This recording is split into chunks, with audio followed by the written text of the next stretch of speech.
Hi, this is Dr. Ashton Prince, and you are watching the Best Practices Show podcast.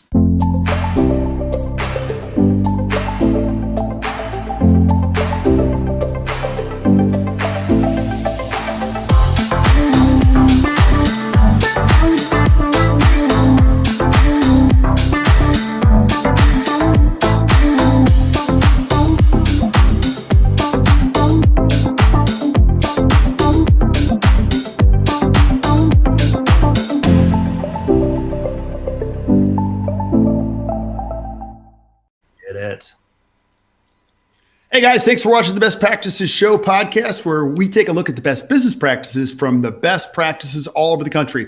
And if you're a restorative dentist getting going and trying to connect with patients, you know there's a lot of fears on both sides. You know there's fears that patients have, and you know there's fears that you have. And today I've got a great friend and an unbelievable dentist to talk about those two, the three fears that patients have, and combining them with the three fears that dentists have. You do not want to miss this. So do me a favor, grab a pen and hit the share button. You're going to love this. Now, a couple show notes. We are shooting this live on Facebook like we always do. And as we're shooting it, I've got the live feed up. If you have questions, I want you to continue to add questions to the feed. I'll ask Ashton while he's on, and we'll get the answers straight from him. Also, keep sending us suggestions for shows and the shares. We love them. We're up over 38,000 followers on Facebook. A lot of you guys, sending suggestions for shows, things that you want to see. So send them to us and we will get them on and give you the right type of information and do it as best we can, because we want you guys to get the most out of us. Also, one last thing. Doctors and dentists watch the show and they share it and they talk about it, but a lot of share this information with your team. What a great opportunity, because you have people around you that want to get engaged, they want to learn more, and you can share the shows with them and just have a great conversation about how you guys can get better on a regular basis. So don't be afraid to do that. So my guest today has been a good friend of mine. Ashton, you've been a friend of mine for years, and you and I first met at a lecture a long time ago. And then as our friendship has developed, I've watched you not only become a great dentist, great father, great everything, and our path, overlaps at great courses all over the world. And it's so much fun to see this and do this. Now, I know who you are, but if somebody's watching this for the first time, they might not know who you are. So tell us who Dr. Ashton Prince is. Who are you? Well, I've basically been a leech of yours for a long time, Kirk, so you couldn't get rid of me the whole way through. But my name is Dr. Ashton Prince. I've got a private practice in St. George, Utah. We're about 2 hours away from Las Vegas. I've been in practice now for 12 years, specializing more in restorative care, cosmetics. And I've found that there's a lot more fun to me in communication skills. So I've been doing a lot of lecturing regarding how to interact with patients and how to overcome some of the things that we as dentists experience on a daily basis, and how to try and make life a little bit more predictable, which we'll get into. Yeah. And that's the thing we all need. Now, being a dentist, Dr. Baird Straub and I were talking about this morning, being a dentist is kind of lonely sometimes. You're trying to figure things out, or an entrepreneur. You don't often have colleagues that you can talk to unless you go to a study club or you're involved in some type of a program. And this topic is really important. So I always love to talk about the why before the how and what. So why do you think this is important for any dentist to know about, talk about, learn about? That's fairly easy. When you start dealing into the whys with things, it has to make sense to you. So as you're getting into conversations and relationships that you have with patients, this is different than just having somebody come in and having that, we call them patients, which is a means to a paycheck. Right. What they really should be is people that we're guiding into relationships that we have. Our job as dentists is to try and improve lives more so than it is anything else. And that's really and true. That's the reason why I got into dentistry in the first place, was to try and find ways to make a difference. Now, granted, there's freedom, and I can set my times the way I want them to be, my schedule however I want it to be, and financially I can do whatever I want to, because it's a very well-paying job. But to me, it was always more of communication, relationships, and making an improvement in other people's lives. So when you're dealing with something like the fears that people have, one of the primary ways to gain trust and to gain an ability to form that relationship is to start calming some of those fears. And as patients, they all have them. As dentists, we have them. We just don't like to acknowledge them. Yeah. And no one ever tells you about this in dental school that, hey, you're learning how to work on teeth. You come out, you're going to be working on people. And then they do have legitimate fears. And some of them are big ones. True. And, there are dentists out there that change lives, and there are dentists that fix teeth. And understanding this stuff will help you move to the one side we always love, which is making a huge impact. So give us some background on this, because I know you've been out there lecturing on this, and tell us how this all came about, and then let's go through each side of it: the fear of the patient and the dentist. Okay. So initially, the reason that I even started into it was starting to listen to and hear different dentists telling me about the things that they were struggling with. I started looking into some polls as to what percentages of people are actually concerned and have these dental anxieties and fears. And depending on the poll that you're looking at, it can be as high as 20% of patients have at least some minor fear as to what they're getting themselves into, to the point that it's almost debilitating. And if you look into Great Britain, the British Dental Health Foundation, theirs is as high as 36% of people have issues when it comes to stress and anxiety. So if we have people that are coming in and they have this preconceived notion as to what they're going to be experiencing, whether it be from a good way or a bad way, it really helps dictate how the entire procedure goes, how the entire interview goes, how the entire the appointment goes for you. Yeah, and it does. It really does. Now, when you talk about the three fears of the patients, because you and I were talking about this before we went live, I'm like, Right. okay, I think I know what they are. And I'm like, oh, I didn't even guess one of them. Well, actually, I did guess one of them. Take us through them. I'll bet you I know which one you picked too. I did, yeah. So the first one is a fear of the unknown. Okay, so this is a tough one in general. The assumption, and the way that we work in my office, we really don't market out to anybody. Ours is basically all off of referrals, just word of mouth referrals. So if we have a new patient coming in, it's because they've had a conversation with somebody else. So even though they've had that conversation, hopefully it was a good conversation, but it isn't always. But hopefully they've had a good enough conversation where they've talked themselves into coming to our practice in the first place. So they come, and we've had patients that have been standing out in front of the front door, just weeping, just crying for unknown reasons. So when you get them into the office itself, you try and make it as comfortable as you possibly can, whether it be from the smells in the office, the music that's playing. It can be how well they're greeted by the front desk. All of those things are great to try and help bring those fears down a bit, but there's still those unknown issues that are there. So you get them back to the chair and you start having a conversation with them. One of the first things that you do when you're a dentist trying to kind of talk with people is, at least in my views, it's tell me what makes you nervous. I can tell that you're sweating profusely. Your knuckles are white. What's making you nervous? So usually it's things they just don't understand, whether it be the costs of what they're getting themselves into, how long things are going to take, whether or not it's going to hurt in the first place, what options they have, how the procedures are going to go. All these things they don't understand as to what they're getting themselves into. And that can make somebody have a terrible night of sleep before they came in. They might lose a meal just from throwing it up right beforehand because they're so nervous about what might actually go on, but they have no idea what's actually happening. Right. So that's fear number one in regards to how things actually go. And there's ways to combat this kind of stuff.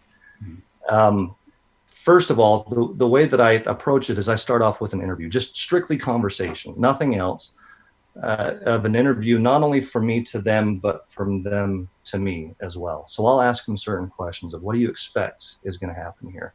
Really trying to bring things back to where they start to gain some control of how this visit is actually going to go. Mm-hmm.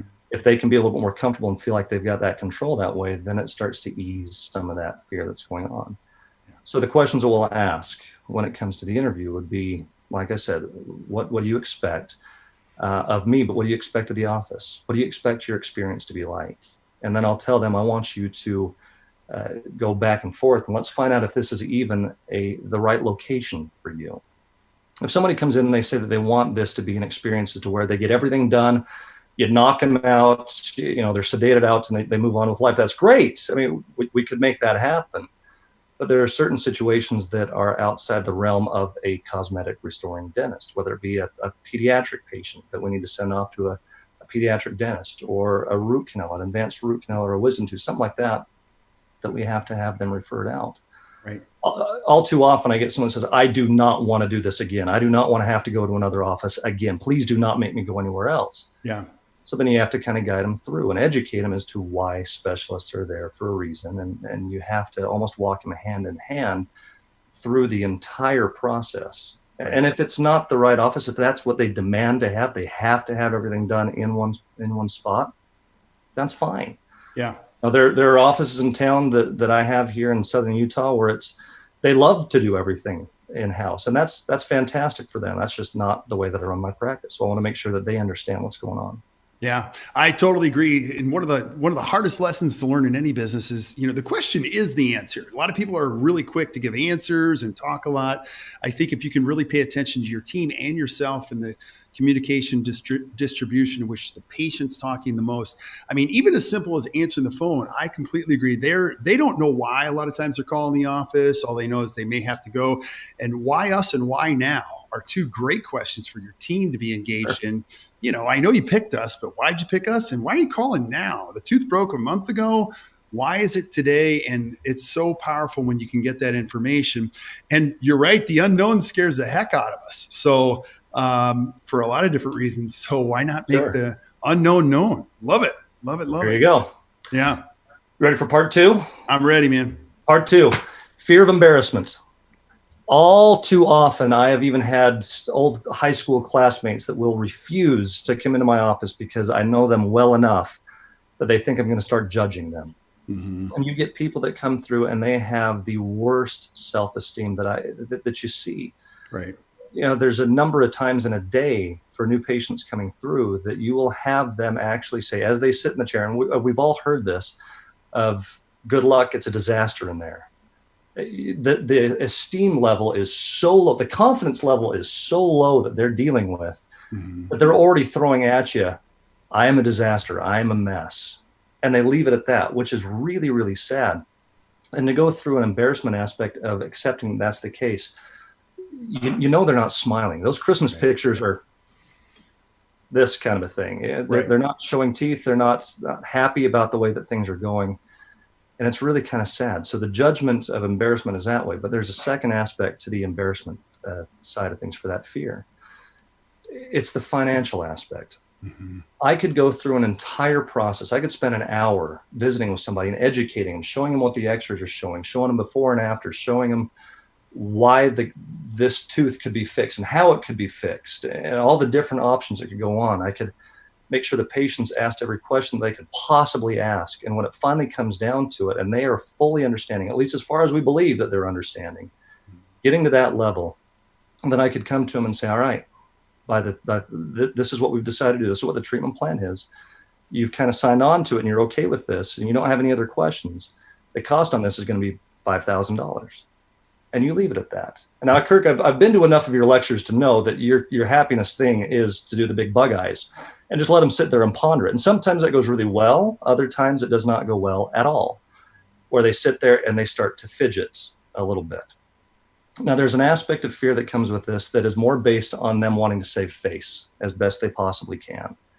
So they're not going to be telling you, I can't do this. They'll say, yep, not a problem. Let's make that happen. They'll sign whatever forms you want them to sign. They'll take off. You'll never hear from them again. And there's ways to get about that kind of stuff, but they don't want to come across as being incapable of doing something that the two of you both know is something that they really do need to do, that they want to do. But when it comes down to it, they don't want to admit that it's not a feasible situation. Right. Right. A lot of times you just have to go slow. I mean, and being embarrassed, whether it be about your oral health or financially what it might be able to cost or the investment might be. I mean, what a great opportunity as a dentist to create a safe place where people come in and go, hey, look, I was scared before I came here, but you guys are good people. Wow. And that comes across in your new patient process, just who you guys are a lot. So. Well, there's enough communication skills that we as dentists, we lack on. I've been shocked to have so many people that will come through my office and say, nobody's ever spent this much time explaining things and discussing things and being on my level and trying to make sure that I was aware as to what was actually happening.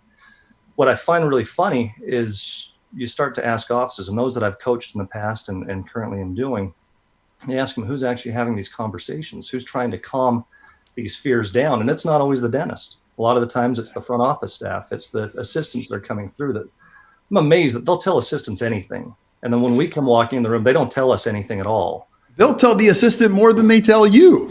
It's if you true. set it up. they know their social security number, birth dates, everything else. But for us, we come walking in and all of a sudden it's this straight face.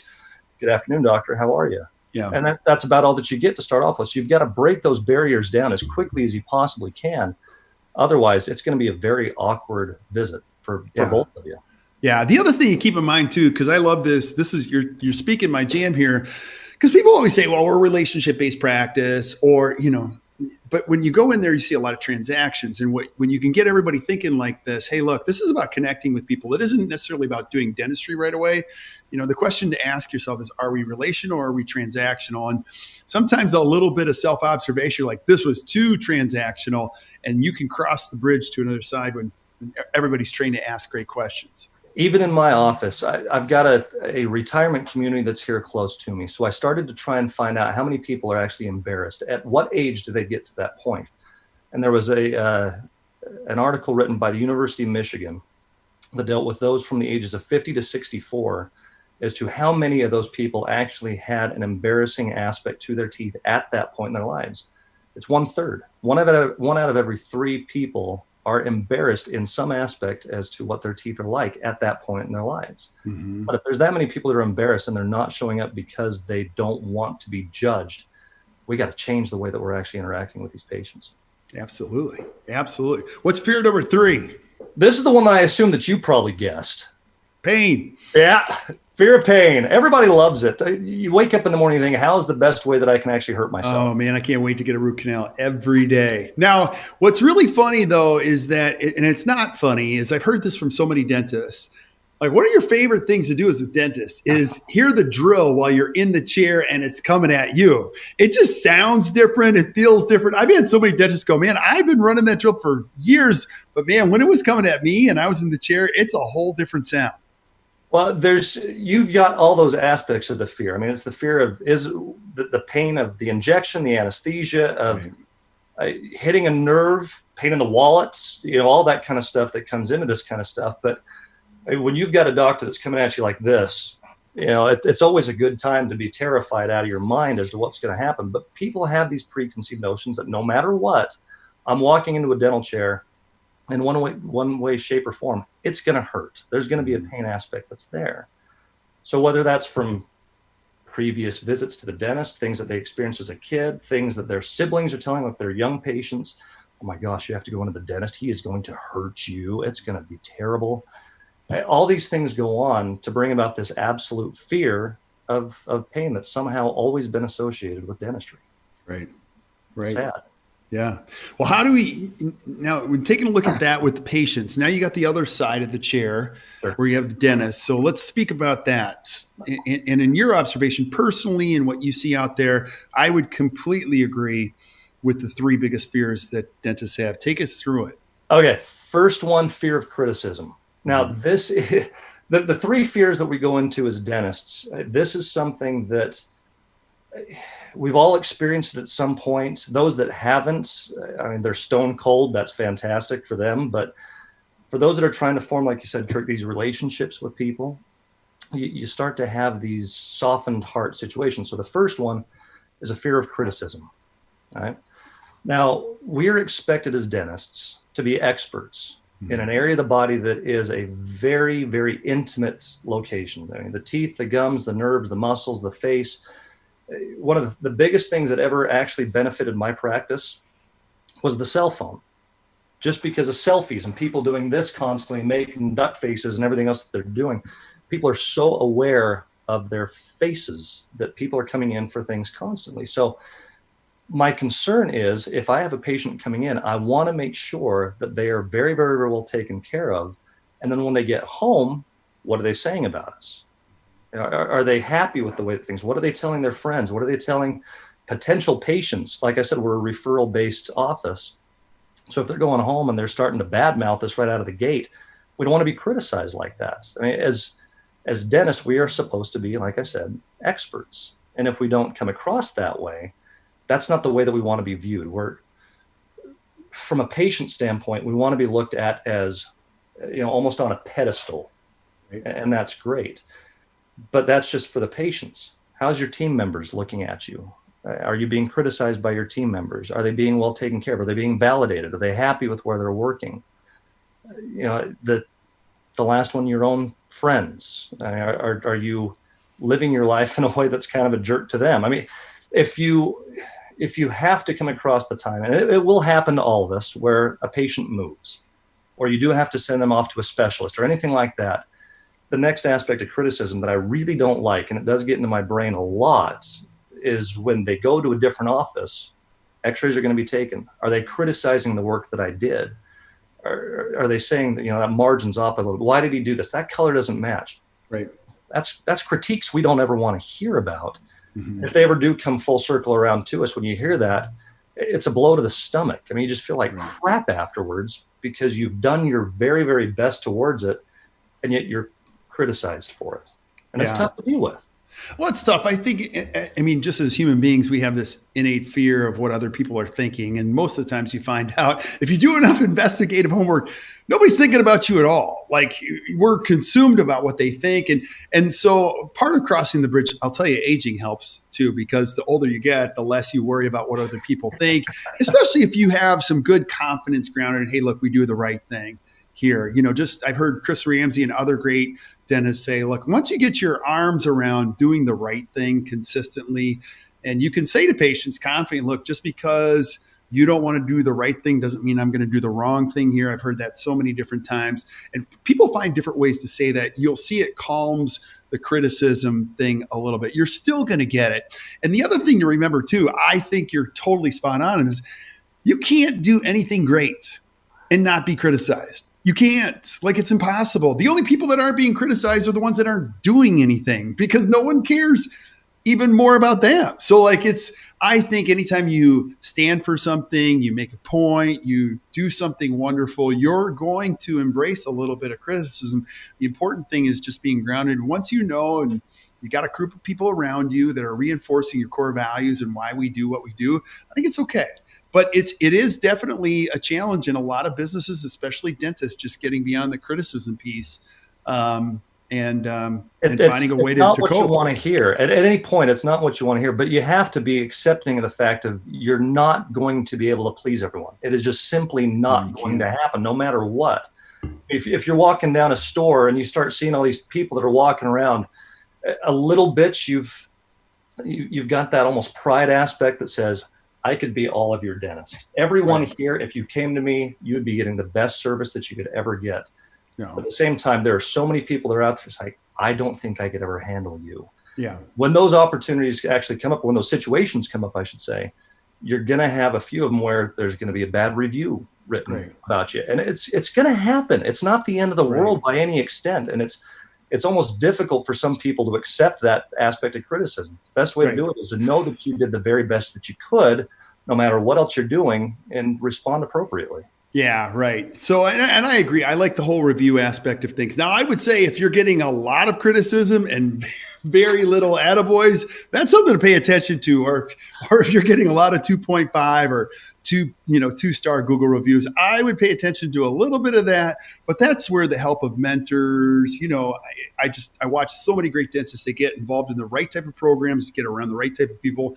And after 20 or 30 years, you learn collectively from them. You never want to make these mistakes on your own. But there are a lot of dentists say, like, I dealt with that at one time in my career. I'll just tell you what I did. And these things help you. They help you maintain your sanity and deal with this. I totally agree. Keep in mind that this kind of stuff that goes on, I mean, these are fears that I'm talking about, even from the patient side, from the doctor's side as well. They can be overcome. There's things that you can do to fix these kind of things. Right. These are things that you need to accept the fact of you're not alone by any extent with how this is going on in your practice, and don't be debilitated because of what's actually happening to you. Yeah, I had a great mentor, Steve Ikamiya. He was a dentist at the Pankey Institute years ago, and this is probably 15 years ago. He said, faith and fear are inversely related. The more fear you have, the less faith you have. And I was like, ooh, that's pretty good. And it's pretty true.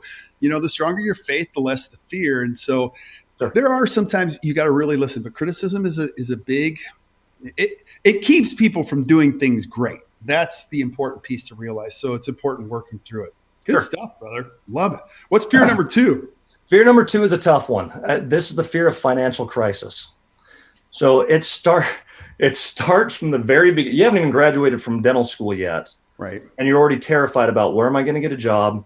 How much debt am I going to be in? And even I teach a course at a university that's here close to us, that one of the key aspects that they want to know is dentistry even an occupation I should get into? Because I've seen the price tag of what school even is. As of right now, the average number of coming out of dental school is $300,000 in debt, just as they're walking out the doors. Okay? Nationally, that's your national average? Holy moly! Isn't that a shock and a slap in the face? It was 285 2 years ago, but now we're up to 300,000. Congratulations to us. Mm-hmm. So if you're basing that off of a $300,000 price tag as you're coming out of school, and you start to do a payback on it, let's say that you want to do it and pay your student loans off in 10 years. Your average interest rate right now is about 6%, depending on where you're finding things. Your monthly paybacks for that over that 10-year period of time is right around $3,300 a month. Okay. Right? So what are people making as they're coming through and getting out? Your average right now for dentistry nationwide, $157,000. That seems really low to me, but that's what I saw as of end of 2018. So for 157,000 coming out of school, you're at about 119, 120,000 is your average there. Right. To make it easier, you're looking about $10,000 a month. Mm-hmm. If a third of that is already being taken in student loans, there's a reason to be a little bit nervous for the first little bit, unless you find ways to figure that kind of stuff out. Right. So a financial crisis is not just coming out of school. Like I said, I've been in practice for 12 years. You could be 15, 20 years down the road, and whether or not you've actually set yourself up for a retirement, in the back of your mind thinking, how long am I actually going to have to keep doing this? For some dentists is a thought process that always comes to the back of their mind of, I might have 3 or 4 more years of this. That's about all I can handle. Others 10 years, 15 years, however long it be. Yeah. But if you're not set up for the end game, when it's all said and done, you're kind of in a financial crisis now, that far out of school. Right, right. And I think this can be said for any great business or entrepreneur. You primarily don't go in it for only making money. It's a great opportunity, but most of the dentists I meet, they love the concept of dentistry. It was a mentor they had, the whole idea of helping people. And then quickly, when you get into it, you're like, man, I have a lot of debt. Now I got to learn how to make money. And the more you deter that or put that on hold and just say, look, I'm just going to, the whole if I build it, they will come thing isn't necessarily a great philosophy in dentistry. Right out of the gate, it's great to have a great counselor as far as debt payment and then the opportunity to start your own practice, whether you find a great coach, a great accountant, great anybody, say, look, cash is to your business what oxygen is to your life. And the great Pete Dawson, who passed away last year, he said this years ago to me. He said, hey, look, making money is not the goal. It's the byproduct, but you still have to learn how to run a business. You can't just, altruistically just work with patients and charge whatever you want and just works. You've got to pay attention to a lot of these things. And it is important. I mean, you've got to make sure that you circumvent the financial crisis. And dentists overall, while those numbers are scary that you presented, it's no different when I got involved. I mean, it was crazy expensive back then. And it was also fee-for-service patients were going to disappear. Well, none of that happened, and then the world was going to disappear when fluoride came onto the scene. So there's a lot of fear that dentists throw into the room that just never really come to fruition. So I think it's a very, very costly profession to get into, but over time, you do it right, it pays dividends in great spades, and you have great work-life balance. So, like I said, it's the concept of the fear itself. It can very easily be overcome. Right. And I've got a few ways. If you want the notes down, like you said, get your pencil and start going through this. Number one, set some goals. Yeah, it's not that difficult to start finding out what's most important for you. Now, this is going to get into a little bit more of a concept of trying to find things that are important to you. And if this getting out of debt or whatever it be, you're setting yourself up financially, however it is, those numbers are not designed to try and scare. It's more to educate. Mm-hmm. So as you're getting through something, if you can set a goal, whatever that might be, it could be to buy a practice, it could be to buy a house, to buy some equipment, to set up for your financial future, whatever the goal actually is, shoot towards that and put your resources towards making that actually happen. And if you can start directing yourself that way, that actually helps. Yeah. If you reach that goal, that's fantastic. And depending on how you set things up, Kirk, like you said, there's so many different avenues to this. You could be set up your own practice right out of the gate. You could do as an associate. You could work for a corporate office. There's so many different avenues to go about things like this. But as long as you live within the means of the lifestyle that you want to live. Mm-hmm. So wherever your goals actually are, that's fantastic. They're your personal goals. You do with them what you want. But when it comes to something of trying to make things improve or to change a little bit, you have to set those little goals to get to where it is that you want to be. So if you do, this would be number 2 on the list of things. If you do reach that goal, then the next thing to actually go after is making sure that you're maximizing your opportunities. So if you are working for somebody else, max out your 401k every single time or every single chance that you get. So, put towards that, put your deposits into it, let it be where it is. And if you don't want to deal with the 401k, if you don't have that kind of stuff, set up your IRAs, your traditionals or your Roth IRAs, however you want to set that up. Now, in dentistry, in dental school, for me personally, there was no business aspect to the actual courses that I was taking through dental school. I was more concerned about making sure that my margins were good and clear, that I was decay free, that my angles were appropriate, that I understood the materials that I was dealing with. When it came to actually trying to run a financial aspect of my life afterwards, I didn't get a lot of training that way. So you have a lot of people that, this is number 3, if you don't want to deal with it, hire a financial advisor. Right. Those financial advisors that are all over the place, they're great. But I'm going to have almost like a part 3A to this is educate yourself. If you want to know what your financial advisor is actually doing for you to keep you out of that financial crisis, some financial advisors are great. They're just like dentists. We like to think we're doing the very, very best we can for people, but sometimes we come up a little short. So if you understand what your financial advisors are doing for you, then that's even better with things. So if you understand even the basics of what I just said, what the difference is between a traditional and a Roth IRA, and educate yourself as to how that kind of stuff works. That's the best way to understand if your finances are healthy. For sure. And there's a number of different books and things that are out there. Personally, Dave Ramsey, he's got a number of books that are out there. One that I read that I thought was great was The Total Money Makeover from Dave Ramsey that I thought was great. And there's another one that I'm going to brutalize her name. And if she ever hears this, I apologize. But it's Teresa Ghilarducci. And I probably just hammered that one. Mm-hmm. But it's How to Retire. How did that one go? How to Retire with Enough Money and How to Know What Enough Money Is. Okay. Along those lines to it. Great book that really just walks you through the entire process to it. And it'll help you to educate yourself as to what you're doing. Okay? Yeah, absolutely. These things are important. Like, I didn't know what a 529 was 18 years ago when my daughter was born, but I had an advisor go, "You're going to start one." I'm like, "What is that?" And they're like, "Okay, as soon as she's born, you're going to get her social security number and you're going to start putting this in there." Well, now she's off to college. And I'm like, wow, that's pretty cool. I don't open the envelopes or anything. I just stay away. It's pretty cool. And you put those things on autopilot. But again, without the help of an advisor, I would have just tried to will myself to all this. So I completely agree.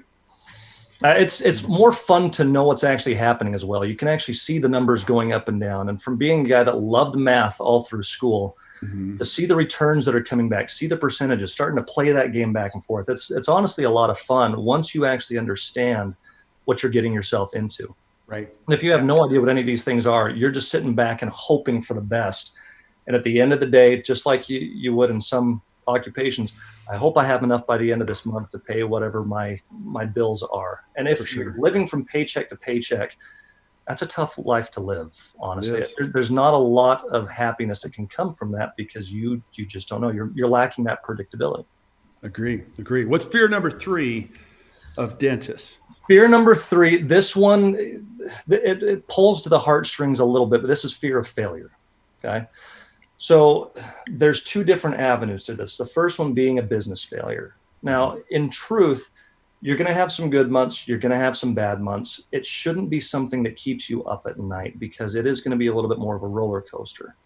Now, to keep yourself out of things like this, and it's one thing I've always loved about your business, Kurt, with ACT, is that you've got these coaches that will guide you through to help make sure that that doesn't happen, that you don't have these failures that go through, because they can walk you through every process, every step to get it systemized to the point that it's you kind of have to work hard to screw it up.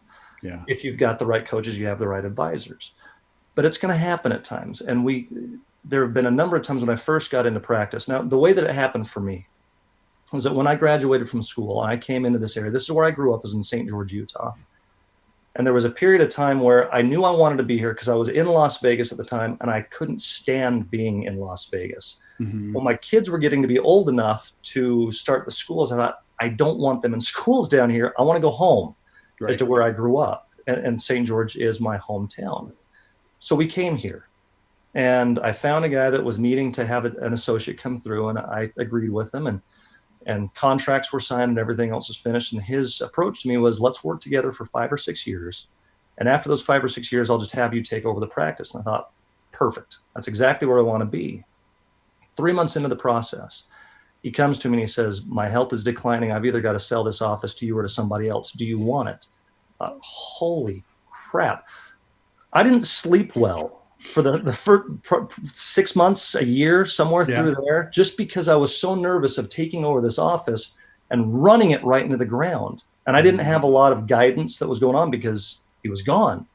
So I kind of just had to make it up as I was going along, which, I mean, there were some bumps and some bruises along the way, but by the time that you figure out how to actually be a dentist, how to work with this kind of stuff, it becomes a lot easier to do. So that failure, that fear of failure, it happens at times throughout our careers. And it's going to. It's just simply going to. But that ties into the second part. And that's fear of failing with my family. Okay? There are too many times in my past where I have had situations go on where I wanted to make sure that no matter what else happened, I did not fail my family. Right. My personal view to it was, if I fail my family, I've failed everything that's important. Right. So there was a period of time, and this goes back again into some of your teachings in the past, Kirk, of changing your hours to make them work. So I was always an 8 to 5 guy. My father's an orthodontist. He never worked a Friday. So I learned from that, which for me personally is the greatest thing ever, because I get my Fridays, at least I act like I do. I'm still doing office stuff and emergencies and things come through. It just happens. But I was getting finished with patients at 5 o'clock. And by the time that was finished, administrative stuff goes on 5:30, 6 o'clock, somewhere through there. Then I travel home. I'm home at 6:30 to 7. If my family hasn't already eaten dinner, then I'm with them. And I have a young family. My oldest is 14 right now. My youngest is 6. And within that realm of things that's going on, then they're going to bed at 8:30, 9 o'clock, hopefully, somewhere in that realm, which means I get a couple hours at the most. Right. Which to me was not enough at all. I was losing in relationships with my family. I thought, I've got to be more a part of this. I'm not getting to the games. I'm not getting to the recitals. I'm not getting to the tennis matches. I'm not there for my family like I feel I need to be. I was getting to the point where my office was dictating what I got to do, and that bothered me a lot. So it started to switch out, and I heard you give a lecture once of changing your hours from 7 to 3. Thought, that's brilliant.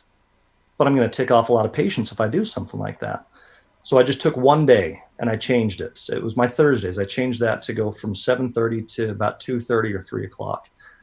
That has now become my staff members' favorite day. So we made the change to make every day that way. So now we're every day, Monday through Thursday, from 7 to 3, which means I'm finishing with my administrative things by 3:30, 4 o'clock, and I'm home by 4:30, usually at the latest. And it's not always that late. Yeah. Which means I get to invest time into my family. Now, how do patients respond to this? Wait, your practice didn't die when you changed your hours? I'm just fascinated. Shocking, right? I was terrified that it was going to. I thought nobody's going to even give me the time of day at this point. And granted, there are a number of, we'll call them retirees that are in my area, and that's fine. But there's still a lot of families that come through as well. For sure. So in that regard of things, there was a little bit of some pushback to start off with. There were a few families that were actually verbally upset and confronted me and said, how could you do this to me? And that answer was very, very easy. I explained to them exactly what I just said. I need to be there for my family, because if I'm not there for my family, what is the rest of this even worth? Why am I even here? Yeah, but wouldn't you agree with this? Dentists often tend to think in terms of exceptions. Whenever they contemplate an hour change, they're thinking of the 1 or 2 families or maybe 4 families this might not work for. And you tell yourself the story that you have a lot of teachers, they can't get here, all that kind of stuff. And it limits you from doing the thing that might be best for you and your family. And once a dentist gets beyond that and makes a decision, you're going to find that those people don't really leave your practice. I've never heard anyone go, man, I changed my hours 7 to 3 and my practice died. That's never happened. And then they often say what you say, like there were a couple of families that weren't thrilled, but you know what? A lot of them came back, or most of them came back. And now the premise of why they come to the office during these hours, being a young dentist, like you could have 2 full decades of practice in front of you. Think about that benefit. 14 to 6, that's your kids' ranges. I mean, you've still got some fun years left for all of them. And that time is the new rich, I think. So framing this up, I mean, if you're a young dentist and you're listening to Ashton, you're like, I don't know. I think you should strongly consider, because there's a reason all of us have kids, if you have kids. And usually it has to do with something about spending some time with them. And what a great profession this is. Dentistry is so cool, because you can listen to this and say, look, I'm done. I'm not doing it anymore. Or you can go to anything and say, look, I'm going to practice this way. Nothing stops you from doing it. Only your fears. So this career can be anything that we want it to be. And that's the beautiful part about something like this is, if you want to change. Make this be what you want it to be. Don't dictate it off of what other people are telling you have to do for them. You said it was just like did you upset a few families? That was the main reason I didn't want to drop a couple of insurances, because I did not want to upset that one person that I saw, that family member, that, I do not want to drop their insurance because I don't want to upset them. But once you actually explain to them as to why this is happening, like you said, everything has to start with the why. Yeah. And if it does, and if it makes the most sense to you, then by all means, make it work for you. Don't do it just because other people expect you to. Amen, brother. Talking my language. So what would be some last thoughts? Any last thoughts you have? Let's say I'm a 32-year-old dentist watching this. What would you say to the 32-year-old dentist? Like, hey, look, there's more than 3 fears. There's like 9 on that one, 9 on this side. What would you say to them? Well, when you're dealing with these fears, it's really communication based. I mean, you've got to be sensitive. You've got to be understanding. You've got to be able to communicate back and forth. And at 32 years old, which I remember because it wasn't that long ago for me, but at the same time, it's something along those lines where if you can perfect those skills, you can really start to benefit these patients' lives, which is really what I personally believe is what we're doing this for. Yep. So when those hard times come, and they will, there's no question, they will come. Find a mentor, find a friend, find someone that you can actually discuss these things with. Call up Kirk and call up Act Dental and actually have a coach that you can talk these things through.